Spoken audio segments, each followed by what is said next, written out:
वह सबसे क्रूर थी। वह लोहे की गर्म सलाखों से आंखें निकाल लेती थी, लोगों को जिंदा जला देती थी और जिनको अगवा करती थी उन्हें लोहे के जंजीरों में बांध कर रखती थी। जी हाँ, आज आपको बताने जा रहा हूं चंबल की उस दस्यु सुंदरी की दास्तान जो क्रूरता के लिए बहुत ही कुख्यात थी। शायद उसके पहले इतना क्रूर दस्यु सुंदरी कोई नहीं हुआ होगा। जी हाँ, फूलन देवी से भी ज्यादा। आखिरकार इस दस्यु सुंदरी का भी कल सफाई के अस्पताल में निधन हो गया, लंबी बीमारी की बात। जी हाँ, आज कहानी सुनाने जा रहा हूं वो असली कहानी कुसुमा नाइन की, जो चंबल में कुख्यात और क्रूर दस्यु सुंदरी के नाम से कुख्यात थी। सफाई के अस्पताल में उसका निधन हुआ है। टीबी से वो बीमार थी। इटावा में वह उम्र कैद की सजा काट रही थी।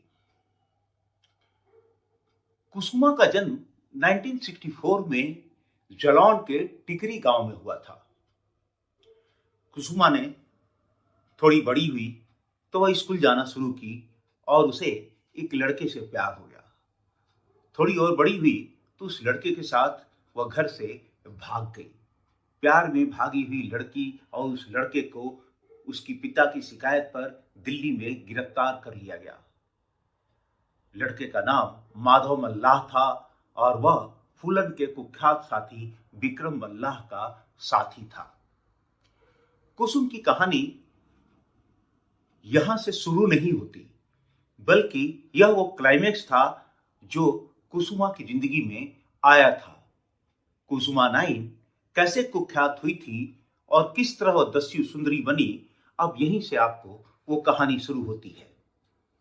दरअसल माधव मल्लाह के पकड़े जाने के बाद उस पर तो पुलिस ने डकैती का केस चलाया और कुसुमा के पिता ने कुसुमा की शादी केदार नाई से कर दी। माधव मल्लाह को जब कुसुमा की शादी का पता चला तो कुछ माह बाद वह अपने गैंग के साथ कुसुमा के ससुराल पहुंच गया। उसने वहां से कुसुमा को अगवा कर लिया। यहीं से शुरू होती है कुसुमा के दस्यु सुंदरी बनने की कहानी।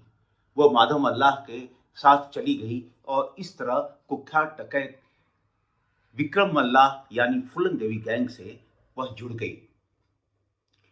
इसके बाद उसे विक्रम मल्लाह गैंग में रहने के दौरान ही उसे फूलन देवी के जानी दुश्मन लाला राम की हत्या का काम सौंपा गया था।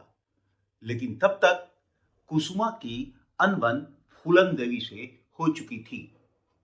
उसने लाला राम की हत्या करने की बजाय लाला राम के साथ हाथ मिलाना उचित समझा और लाला राम से हाथ मिलाने के बाद उसने विक्रम मल्लाह की ही हत्या करवा दी। यही कहानी नहीं खत्म हुई या क्लाइमेक्स हुआ, बल्कि यहां से कुसुमा का नाम कुख्यात दस्यु सुंदरी के नाम से जाना जाने लगा। उसने लाला राम के साथ मिलकर कई हत्याएं की, कई डकैतियां डाली, कई लोगों को किडनैप किया। उसकी क्रूरता की कहानी लोग कहते नहीं थकते। बताते हैं कि कुसुमा अगर किसी को किडनैप करती थी तो उसे जिंदा जला देती थी, उसे लोहे के जंजीरों में बांध देती थी और कई बार तो गुस्से में किडनैप किए हुए लोगों की गर्म सलाखों से आंखें तक निकाल चुकी है।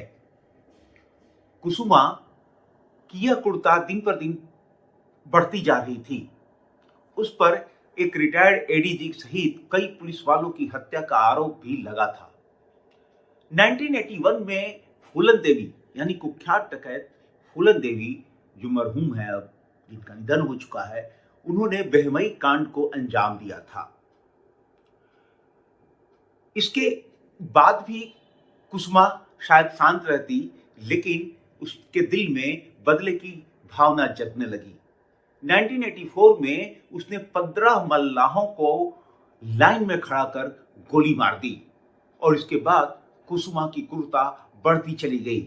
उसकी खतरनाक आदतें बढ़ती चली गई, उसकी खतरनाक वारदातें बढ़ती चली गई। पुलिस और स्टेट और यूपी ही नहीं मध्य प्रदेश तक की पुलिस परेशान रहती थी। लोगों के मन में डर रहता था, पता नहीं कुसुमा कब पहुंच जाए। कुसुमा 9 का नाम उसके साथ ही लाला राम से ज्यादा हो गया था। शायद यही वजह थी कि लाला राम से उसकी आगे नहीं चली और लाला राम से अनबन होने के बाद उसने रामाश्रय तिवारी यानी फक्कड़ बाबा के नाम से मशहूर डकैत का साथ पकड़ लिया।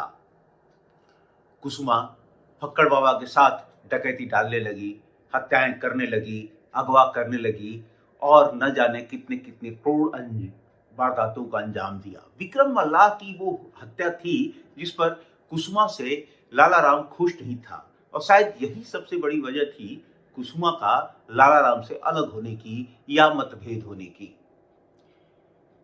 1984 में जब मल्लाहों की उसने हत्या की तो लाला राम और उसके साथ मतभेद हो गया और दोनों में मतभेद इतना बढ़ा कि वो फक्कड़ बाबा के साथ हो गई। बहुत सालों तक चंबल के बीहड़ों में कुसुमा 9 ने फक्कड़ बाबा के साथ राज किया।